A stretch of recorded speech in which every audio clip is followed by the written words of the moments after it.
Who are we? You sure you want to know? I'm Peter. And I'm Sean. And we trust our barber.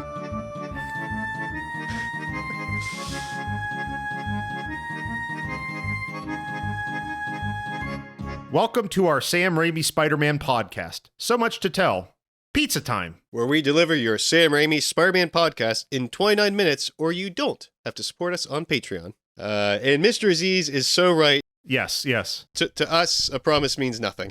Well, I don't know if Joe's 29-minute guarantee is enforceable in any court of law, so just throwing that out there for Mr. Aziz if he's listening to this. But hey, in this episode, the task we've set before us is to discuss a character who has gotten maybe a little bit of short shrift on our show in the past, and that would be one Eddie Brock Jr. in his gooey associate Venom. Yeah. We've been sort of going through a mini-series on this show, trying to figure out what each villain in this series, kind of what their life is like outside of the movies, like the parts of the movies that we don't see. In a previous episode, we figured out how Dr. Octopus takes a shower with these big mechanical arms, for instance. I think it was you, Sean, who cracked the case on that he probably just goes through a car wash or something like that. I can't remember if it was you who said it or it was me who said it. I get us confused. But, things like that. And so I just wanted to say, you get us confused. I feel that's a very appropriate turn of phrase for an episode about Edward Brock Jr. and the symbiote in which he is ensconced. That's a very good point, Sean. So just interesting that's the turn of phrase you used. You can't separate them because that becomes quite the plot point. So sorry to interrupt, but I just wanted to point out that. No, I'm glad you did. Your turn of phrase there was very apropos. Well, interesting. Yeah, I guess I'm really dialed into this episode then. The only trick here, though, is I feel like this one might take just a little bit more imagination on our parts than usual, because that poor Eddie, he only got mixed up with the symbiote crowd for two hours or something like that. He barely gets to be Venom. He never even calls himself Venom. No one calls him Venom. Just the end credits. But so maybe we need to sort of imagine too, he didn't get, eviscerated at the end of Spider-Man 3. What would life be like for Venom? I think that's an interesting starting point. What does Venom do after he gets his way? After let's say he beats Spider-Man, then what does he want? We've sort of asked this question before with the Green Goblin. What comes next? Well, I get the impression from more so the Spider-Man video games that I've played, that these symbiotes are homicidal, rampaging maniacs. Maniac, Sean. That's a strong word. Who don't care much for the whole peace and tranquility thing.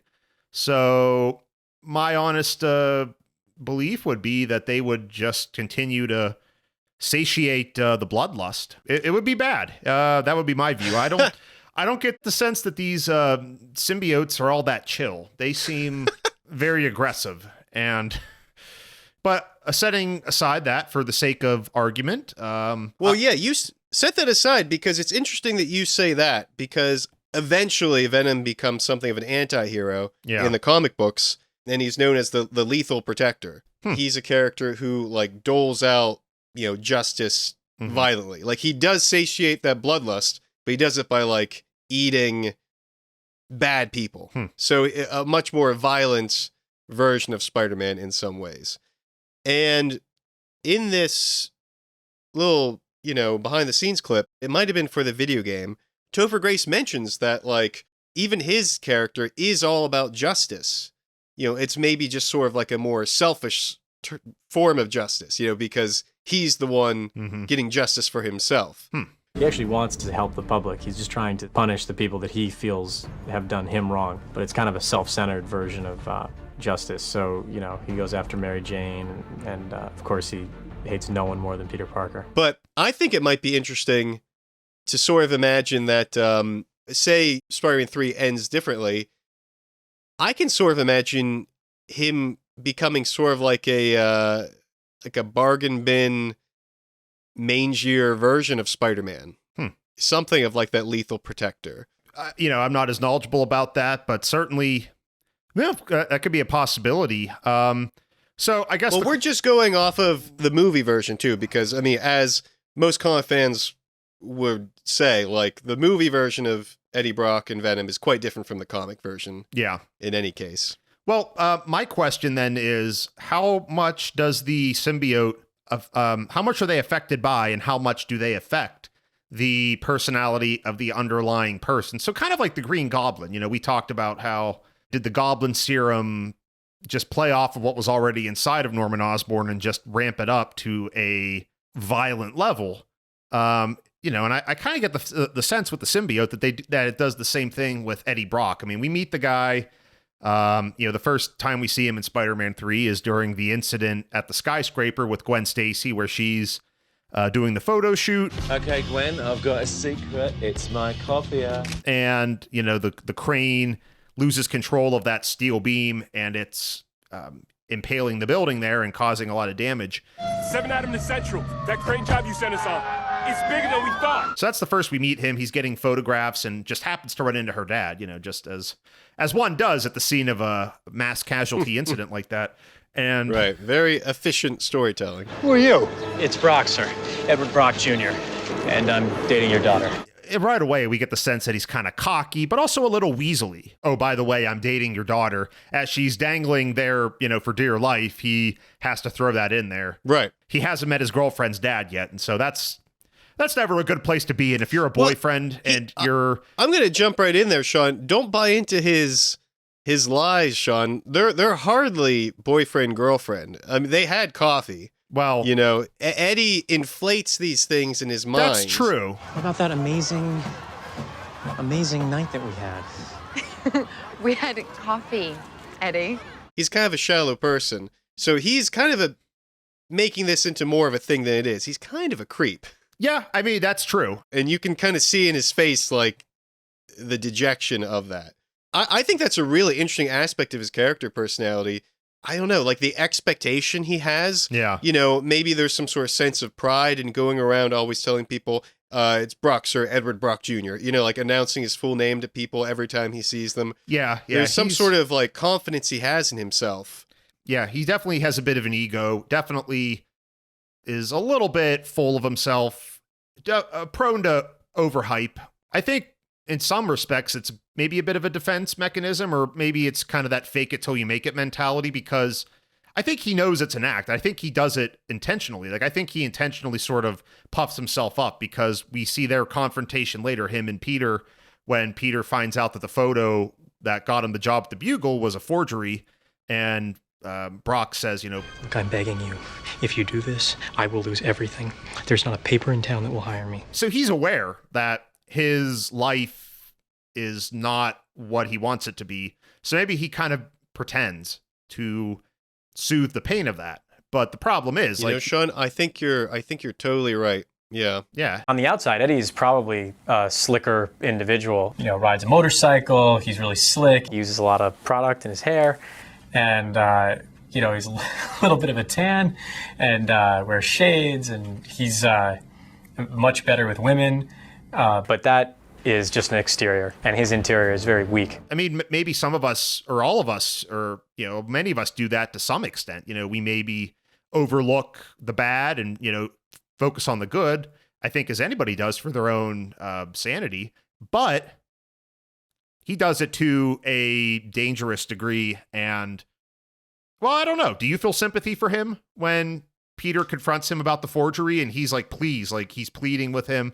It's kind of like Norman. Oh, Max, please. When he's getting fired by the board, where I feel a little bit of sympathy for him, where, even if what he's doing is underhanded or unethical, I still, feel a little bad, because he's, at the end of the day, he's just trying to have a job and, I think be part of this business. I would probably feel more sympathy for him if I got to see his life on his own. You know what I mean? Like, really, the only time we really get to see Eddie when he's kind of alone and like Spider-Man isn't around somewhere is like when he goes to pray, after he's lost everything. And even then, of course, Spider-Man's right upstairs. Like, if I ever got to see like his home life or anything like, where he lives, that might, ground him a little bit more in my mind. But as it is, yeah, I do certainly feel a certain sense of sympathy for him because, like you said, he's just trying to get by. He just comes across so desperate in that moment. He's just, because somebody that's as cocky and as proud as he makes himself out to be, they wouldn't be that intimidated, but he's begging him. Like, he's begging Peter to, keep the lid on this. He is desperate to have that job. And so I guess I feel, in that sense, I feel bad because I think there's a lot of people that if they have a family to support or even just for themselves, they will do what it takes to get a job or make a living. And so Eddie's no different. New York's a tough place. It's a very competitive city, a lot of pressure to succeed. And he caved into that at some point. And there are a lot of shades of gray in this movie. Bat's dealing with the real world in a fictional setting in a really great way. There are moments in which you really feel sorry for Eddie, and then moments in which he's made a bad choice and he's going to get punished for that. He resorted to using sneaky, underhanded falsifications to get ahead. And, he's been caught. Maybe that's what it is. Maybe it's not that he's sorry he did it. He's sorry he got caught. As my parents would say, if they caught me doing something bad and I'd be begging for forgiveness, they would, ask me are you sorry you did it or are you just sorry that we caught you? So I wonder if let's not forget too, J. Jonah Jameson set him up with a nearly impossible challenge. And the challenge was to get Spider-Man doing something wrong. Catch him in the act. Spider-Man with his hand in a cookie jar. Whoever brings me that photo gets a job. That's not really going to happen. We know, even in the black suit, Peter's not going to be breaking into any banks or anything like that. So in order to get that staff job, he needed a shot. Like Peter tells him, you'll never get that shot. And he knows that would be true because he's Spider-Man. Yeah. So, that's... maybe if one of either Peter or Eddie would have gotten just like a great picture in general, but I mean, I don't know. They're giving JJ great pictures all the time. I don't know really what he wants. Also, you want to talk about sneaky and underhanded. Let's not forget that Peter's making a living taking pictures of himself. I mean, he's not telling Jonah, by the way, I'm this guy. I'm the subject of all these pictures. I'm not saying that's wrong of Peter necessarily because he really is doing all those feats. But he's sort of like, not quite giving away that like, oh yeah, I know exactly where I'm going to be and I have it staged. Yeah, no, and that's true. In Peter David's novelization of Spider-Man 3, when Eddie gets the symbiote and realizes, all of Peter's knowledge, he's like aghast. He's like, Parker, that creep. He's been just taking pictures of himself this whole time. Like, what a jerk. That's Eddie's reaction when he realizes that. From Eddie's perspective, like, yeah, all of a sudden it makes sense. Like, I've been competing with this guy to take pictures of Spider-Man. He's literally Spider-Man. That's not fair. And I get the impression that Eddie feels like the world isn't fair to him, that he never gets a break. Like when he says that line, like, Parker, you are such a Boy Scout. When are you going to give a guy a break? I feel like in that moment, you do get the sense of what you're saying is that this guy never gets a break. He tries to make his break. He tries to fake it till he makes it. Maybe he has this sort of inflated personality to cope for it.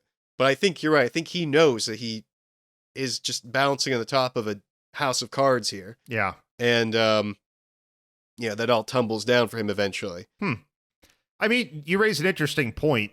Like looking at it from the other side, what Peter does is, it is a bit of a cheat, I think, because he's bringing in pictures of himself effectively and lying and saying it's somebody else.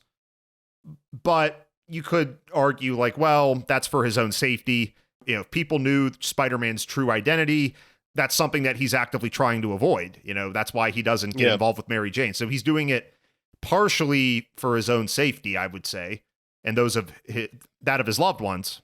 But yeah, I mean, I see where Pete's coming from. I get it, especially because like he's out there saving the city half the time. He doesn't have time really to like hold a steady job. This is the best he can kind of do. I get that. You know, and then he more than makes up for it with all the grief that Jameson and the city give him. But certainly, I think when you step into Eddie's shoes, all of a sudden, that, unfairness becomes obvious when you're the one directly competing with Peter for that paycheck. I think you also make an interesting point that, kind of Mr. Jameson has some culpability in this too, because, when he's making these two compete against each other, like, well, the first one to bring me this photograph gets the job. And just let's remember, we've talked about this before as well, that working at the Daily Bugle really isn't that great. It's not even like in the top 3 newspapers in New York City. Not as good as the New York Times or the Daily News or the Post or several other smaller. It's kind of a low rate publication. And the fact that, so on this thread of inflated egos, let's not forget that J. Jonah Jameson also has a bit of an overinflated sense of self in his newspaper when he's not even close to being the top newspaper in New York City. He's barely in the top 10. And that's really not something to be that proud of. He was very susceptible to some of Eddie's sweet talking about, One of the greatest newspaper editors of our time, J. Jonah Jameson. Wow, can I just say I really like that shirt? Here, it's a Crane accident. Check out the light source. He likes my shirt. I think that's an interesting point, and I know I always come back to The Simpsons, and I know this will probably get cut, but I can't help but think it's an interesting comparison. There's an episode of The Simpsons. It's one of the most famous ones among the fan base. It's called Homer's Enemy. It's this parable about what it would be like for a regular person who has to suddenly cope with the craziness of the Simpsons universe. And the character that they use for this parable is a guy that gets hired at the Springfield power plant, and he has to work alongside Homer. And this character is this super straightforward, no nonsense, super competent worker. And he gets just over and over again, he gets flustered by Homer Simpson's antics and personality and slobbiness and oafishness and everything. He just hates everything about Homer. And a lot of people talk about that, but some people point out that the real villain is Mr. Burns, the owner of the power plant, and how this character shouldn't be mad at Homer. He should be mad at Mr. Burns for allowing this incompetence to continue and for pitting the workers against each other when really he's the one that's kind of ruining things. And I can't help but think of that now when you mention that Jameson is involved in this, because he's the one that pits the two against each other. Really, Peter and Eddie aren't all that different. They're both kind of these photographers that have had a lot of tough luck in life, have had a lot of bad breaks. They're just trying to get by how they can. Yeah, that's what makes them interesting foils. Eddie's very similar to Peter Parker in the sense that they both work at the Daily Bugle. They're both striving for the same job. And Jameson's the one that is sort of pitting them against each other. So I can't help but be reminded of that. And I think that's an interesting point. And I feel like maybe Jameson has more to play in all of this than we think or that we notice at first glance. That's a good lesson in leadership right there, Sean. The buck stops with the supervisor, the manager, the person in charge. Yeah. By the way, I'm definitely going to keep that Simpsons part in the episode just to prove you wrong. I don't always cut all of our Simpsons bits and put them over into Too Much to Tell, the bonus series. But, Sean, hey, I hate to interrupt you here, but what's that sound? Do you hear that sound? I do. Sorry about all that ruckus. Sounds like somebody is banging metal bars together for some reason at a nearby construction site. Well, that's weird. I wonder why they would do that. Hey, well, why don't you go close that window, and I'll introduce this episode's Spidey survey. How's that sound? I'll get right on that. Thank you. All right, so as I said, we asked over on our So Much to Tell page on X, which would you choose? Would you rather be the bouncer who Peter beats up in Spider-Man 3, and you get paid a substantial settlement in the process, or would you rather get stuck catering the canceled Watson-Jameson wedding in Spider-Man 2? Both pretty unpleasant propositions. Yeah. In their own right. And 66.7% of people said they'd rather be the bouncer, which I guess makes sense. You know, you don't get beat up as the caterer. You get verbally berated, I assume, by J. Jonah Jameson. And boy, talk about not so much a bridezilla, but a groom's father-zilla, you know? Yeah, seriously. I shudder to think about how that whole confrontation went down between Jonah and the caterer. Call Deborah. The caterer. Tell her not to open the caviar. You know, I'm sure obviously they didn't want to get stuck with the whole bill. Neither did Jonah. Well, so who knows how that went down. I will say this, having been through the wedding process myself, having been around those of my siblings the last few years, these caterers and wedding venues, they get paid one way or another. Nothing short of an act of God, like a hurricane or something, or a war, or a nuclear strike, something catastrophic. Otherwise, they're getting paid. And an act of God, huh? Can you imagine Jameson sitting in the church next to Eddie, I'm asking you to please, I want you to kill the caterer. And that's another thing too, by the way, we don't ever hear about that again, but boy, if I were the Jamesons, especially Mr. and Mrs. Jameson, who I get the impression that they shelled out a good bit of money for this wedding, I'd be pretty ticked off at the bride running out on the day of the wedding. Let's not forget, this is the day of the wedding. Mary Jane is in the church getting ready. And again, having been through several weddings, the bride gets up early in the morning to get her hair and makeup done. So, she has been doing this for plenty of time to run away. Doing this for some time. And it seems like it's only right as they're about to do the procession in that she runs away. I guess what I'm saying is she ran away at the last possible second when, frankly, it's dramatic and it makes for a good scene on film, but sure frankly, does. You got to feel bad.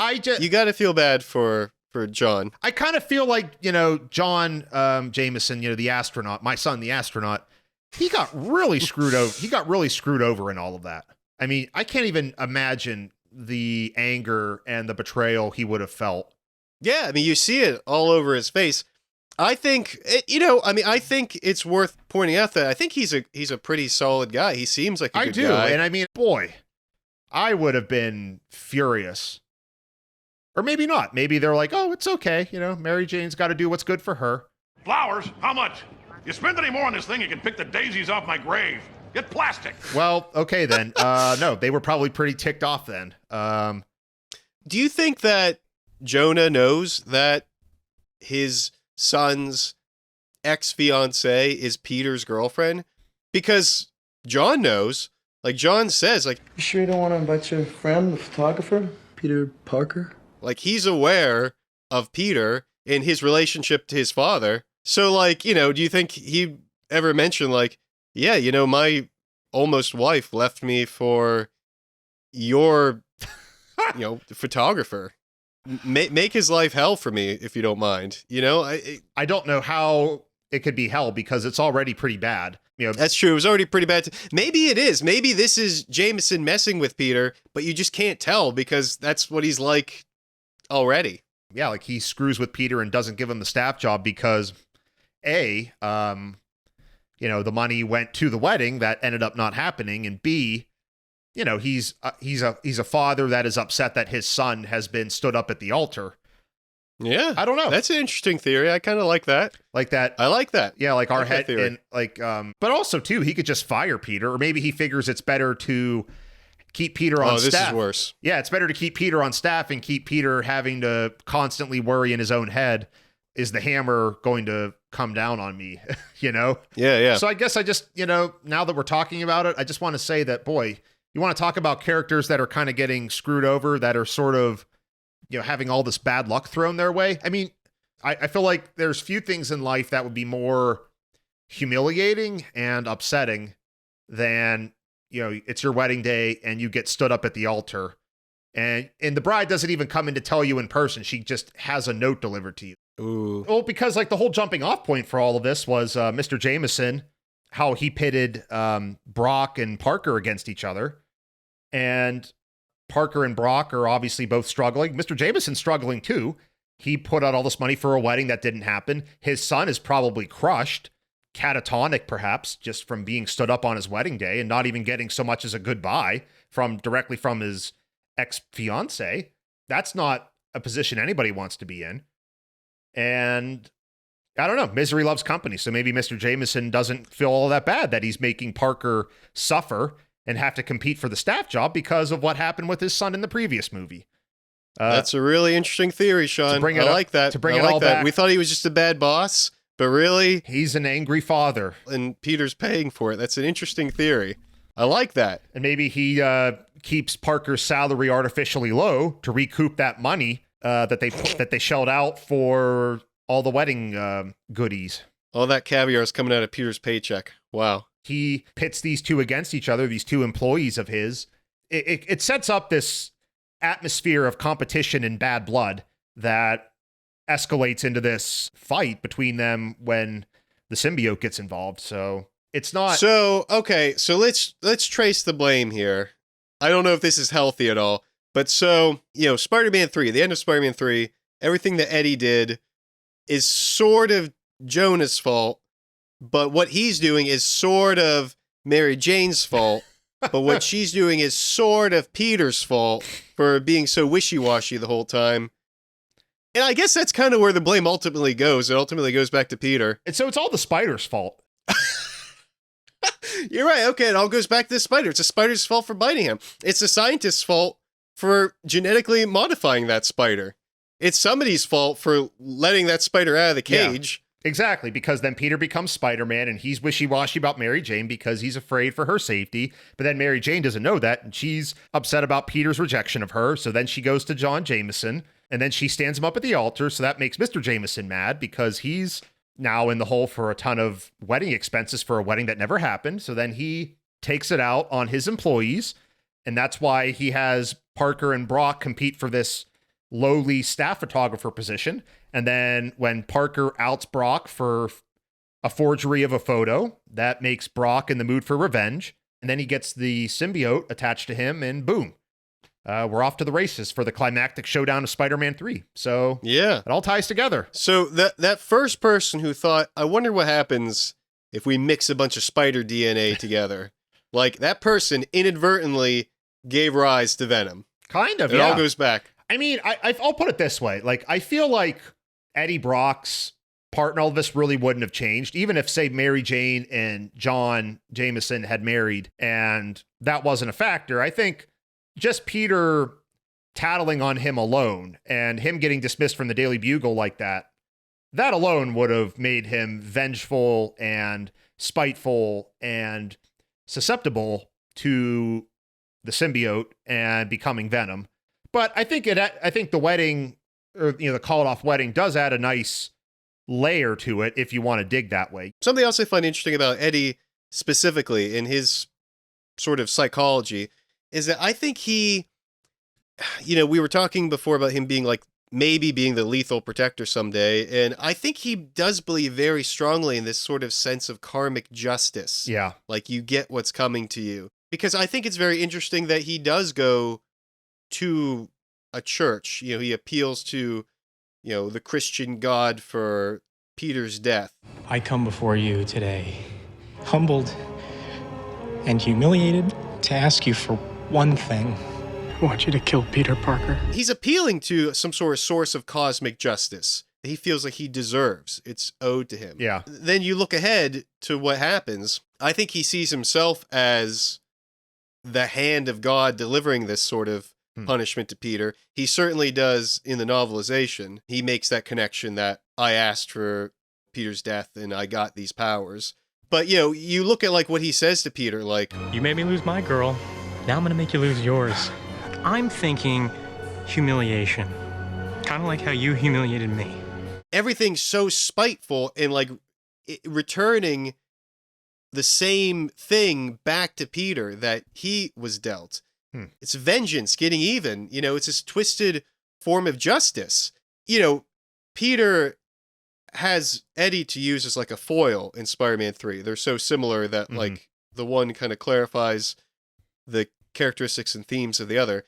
And I think that works in Eddie's direction too, because in some ways, Eddie getting revenge from Peter is kind of like Peter getting revenge on Sandman earlier on in the film. It's time to pay, Marco! Peter thought he killed the Sandman. That was his entire intent because he thought that was just. He was getting back on that. Flint Marco, the man who killed Uncle Ben, he was killed last night. Spider-Man killed him. He deserved it, didn't he? You said before, like, they're not too different, and they're really not too different even in this moment, even in this, like, obviously bad villain moment. Yeah. That's like exactly what Peter did like 45 minutes earlier in the movie. There are a lot of shades of gray in this movie. You're not sure if Spider-Man's even really a good or a bad guy in this movie. There isn't always like a perfect right answer. Who knows? I could almost imagine in almost the exact same way. Like maybe he thought Peter was killed, but he was just wounded. Never wound.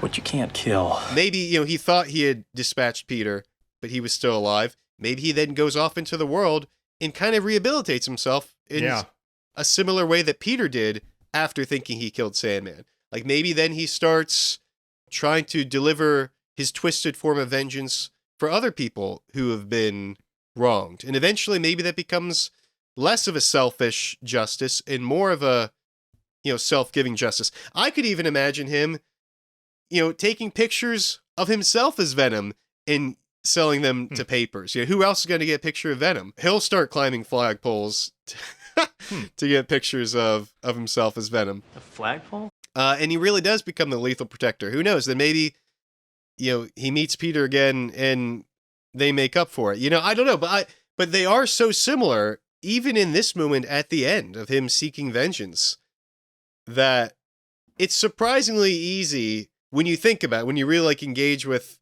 where he's coming from, to see, you know, how someone can be brought to that, even when they do have like fangs for teeth at this point, and they just like being bad because it makes them happy. Well, I was going to say, like, he says that line. Let it go. I like being bad. It makes me happy. I don't know. I feel like that might make it a little bit harder for him to be this any sort of hero when it seems like he's just only in it for himself.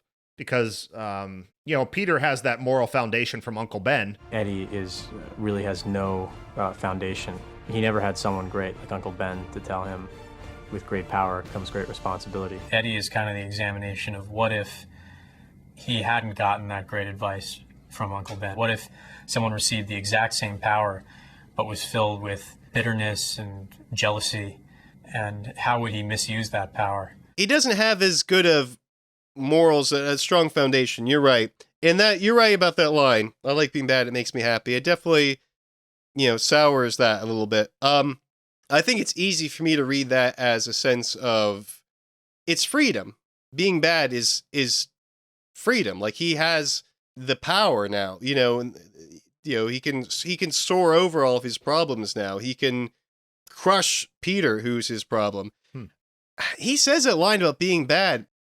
In many ways, it doesn't jibe as much with me with the character based on everything else that the character says and does. I know that Topher Grace multiple times has said that when he was talking to Sam Raimi, like the way Topher thought of it in his head. So when I approach the script, I always think with great power comes great fun. And I think that makes more sense to me of thinking it that way. You know, like this is fun and freeing after being, you know, put down upon for so long. Again, a reflection of Peter in his youth toward the beginning of being Spider-Man. This guy, Flash Thompson, he probably deserved what happened. But just because you can beat him up doesn't give you the right to. But yeah, I don't know. Him saying that he likes being bad, I don't know. Like maybe he just means like from Peter's perspective, you know, because he definitely sees Peter as the aggressor, as the opposition. Like he doesn't see Peter as in any way a good person, based on his experience with him. So I guess maybe just in that position, like, you know, Peter's forcing me to play the baddie here, and I'm happy to oblige. You know, who knows? But I think he's, for as small a screen time as he has, and I know there's a lot going on in Spider-Man 3, but when you do peel back the layers and really get to look at Eddie Brock as portrayed by Topher Grace, I think he is a surprisingly really interesting, complex character. Maybe I shouldn't even say surprising, but he is a very interesting character, and Topher Grace does a great job bringing him to life. I agree. I always thought that. I never understood the hate for him. Just because he was on a sitcom before he was on Spider-Man 3, I don't think that diminishes the portrayal of his character at all. So I never understood the hate. Well, I mean, I'm glad we're giving him his due. I know, like, he doesn't quite look the way that Eddie Brock has typically looked in the comics before that. But, you know, getting aside from all that, I think he serves a fantastic purpose and role and character in the film. Couldn't have said it better myself. And maybe you did. I don't know. Like I said, I get us confused, so it's hard for me to tell sometimes. We are so much to tell. And this is Memes Time.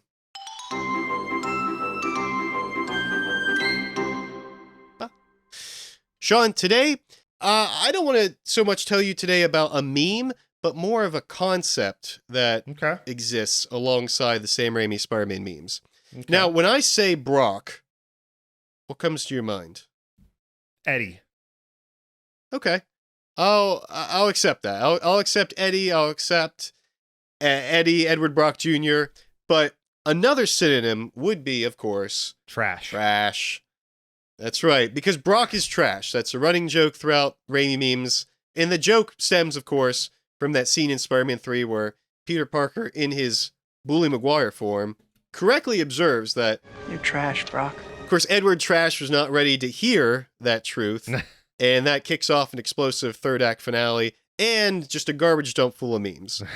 And now, this phenomenon is actually not unlike sort of a similar running gag across the subreddit pond on prequel memes. Sean, do you know Frank the Senate from the Star Wars? You like the Star Wars prequels. I do. You know, he's the main villain in the Star Wars movies, Sean. Sometimes he goes by Emperor Palpatine. In Phantom Menace, he explicitly states, I must be Frank, Your Majesty. So he told us right there, he must be Frank. And who are we? If Ian McDermott says he wants to be Frank, you let him be Frank.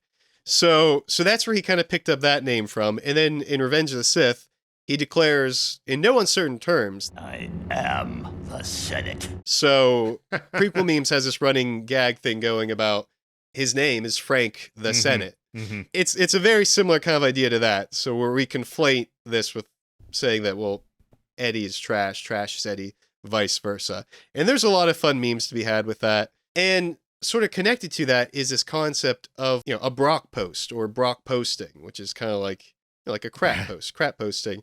So like, you know, and sometimes that can be a post about Eddie Brock, you know, or sometimes it's just like a kind of goofy, nonsensical, humorously shallow meme. I think it kind of works both ways. They can both be called a Brock post. In other words, it's a post that's brilliant but lazy. I think that's the tag that's used right now.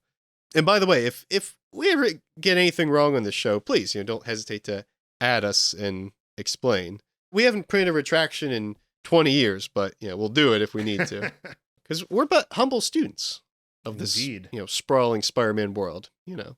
So, yeah, I mean, you know, that's the story of Brock posting, you know. Well, and make sure you separate your recyclable Brock from your non-recyclable Brock. And with that word of advice, I think it's time for us to say, see ya, chump.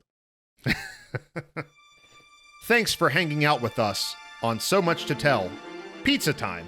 If you're in the neighborhood, you can take 2 buses and a cab to visit us on social media. We're on TikTok, YouTube, Instagram, Threads, X, anything you could want. You can visit us on Patreon, where you can find our bonus shows, Too Much to Tell, and our animated Spider-Man watch-through series, and help support So Much to Tell.